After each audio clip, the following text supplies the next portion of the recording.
I'm also a Pilates instructor as well. I did it with the APPI in London. Yeah, and I used to do karate as well.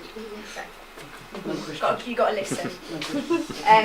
Okay, so a little bit is overlapping, so I'm going to skip like the anatomy bit. We've already done that, so that's fine.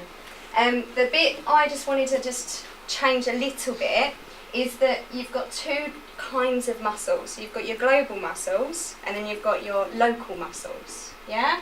So your global muscles, they're like your outer strong muscles. They're the muscles they control direction-specific stress and strain. It's very scientific. Basically, yeah, they control the direction. These are oblique abs, iliopsoas and the gluteals, so kind of like the big muscles. These muscles are kind of like, the way I use it is they're like your sprinters, so they contract at 100% but only for a short amount of time, yeah? The next muscles are your local muscles, so your specific muscles. So these are your postural muscles. These are the muscles that are keeping you upright, just sitting. Things that are keeping me standing. Things that work at a very low contraction but for a long time, so like your endurance athletes. So they work in different ways, and a lot of people feel when you do sort of all your abdominal crunches and you do strengthen that, it's absolutely brilliant, but you need to get these 50% contractions going as well, because they're the things that are keeping you in that right position. So these are the ones that stabilise the joints of the spine and the pelvic girdle all round here in preparation for, or in a response to the addition of loads. So you've got sort of an increase in abdominal pressure, an increased tension of this fascia down here, and then an increase in articular control and stability. There's a few muscles, they're constantly researching core and Pilates and everything, so they're querying some of the other muscles involved. Another big part is your pelvic floor. So we all should kind of know what our pelvic floor is, yeah? Women, definitely.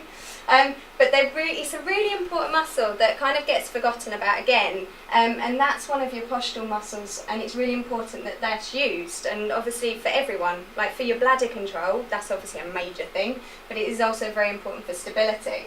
Your pelvic floor, there we go, is a muscle, and it's passive, neural and active subsystems of control. So there's three different things. So passive means that, active means that you can do it on your own, and passive means that someone has to do it for you. Does that kind of make sense? And then you've got neural as well. A lot of this is quite I did this for like the senior physios at the hospital, so some of it's even more technical for me. So it relies on different sensory feedback. So that's another thing. So you've got slow and rapid stretch of spindles. So these are like different fibres in your muscles. And the sensory feedback, so basically it's to do with motor control. So if anyone, I think last time I did the talk I did about proprioception, about balance and sensory stuff, it's very similar. So a lot of the time when you do your pelvic floor you have to really think about it, and it's very difficult, and there's lots of repetition until you get to the point that you can do it automatically. Yeah, so that's really important. It's to do with sort of giving birth and everything like that. That definitely changes everything. Another thing that stops you contracting these muscles can be pain. So if you do have pain, it stops these local muscles from working. So even very slight lower back pain, I think every one of us has had lower back pain at some point in our life, whether it be mild or severe.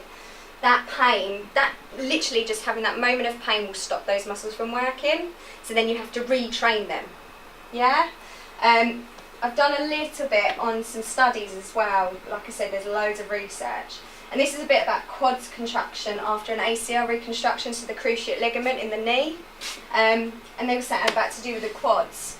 And they found that just by medicating, sort of getting rid of the pain in that area, it increased the patient's ability to actually contract those quads. So they're saying that there's a massive correlation between pain and the muscles not working correctly. So even if you've got an athlete that's got just a slight niggle somewhere in that area, those muscles are probably not firing as they should be, which then ends up getting worse and worse and worse. Yeah? I talk really quickly, please tell me if I'm talking too quick. So some of this is a bit hospital based, but it's quite nice to know about, because again, lower back pain is so common in everyone. And athletes, I've seen a few athletes with sort of lower back pain, like niggles that come and keep coming and going. So NICE is to do with the NHS, and they set out guidelines for different things. So they say that lower back pain is pain in the lower area of the back between the bottom of the ribs and the top of the legs. Really common, affects 1/3 of the UK adult population each year. It's normally non-specific. There's different complications. I think the biggest one out of that is the development of chronicity and depression, so it becoming chronic, and then it obviously affects your life. But it doesn't have to be as drastic as that. But just having back pain, even get to the end of the day, you're tired already. If you have back pain, it just adds to the level of stress, and that's the same for everyone. Even sort of after training, if you've got an athlete that's got a little bit of a niggle, they're already shattered from training. They don't want to be having that extra little bit of pain on top of that as well. There's a little bit of stats about stuff, like loads of money spent on lower back pain. £5 billion lost through 11 million days off annually. It's quite a lot. And that was 2004, so it's probably gone up a little bit. We're not going to go through that or that. This is a little bit about the core. So Sullivan does a lot of research on this area, and he's kind of the key person in terms of research. They had he did a research study with 2 groups. So the control group, which was just manual therapy on its own with nothing else, and then he had an intervention group, which had also 10-week specific exercises, mainly pelvic stability and abdominal training. And the basic conclusion was that the intervention group with the core had significantly decreased pain, which was sustained over 30 months, which is quite a long time. And he was saying a lot of the time it's not just treating while you have the pain, but it's continuing that management afterwards as well. And that's why the core is important. You can't just kind of do your core, get rid of pain or get rid of whatever's going on and then stop. It's the same with training. You can't train, do something and then just stop. You've got to maintain it.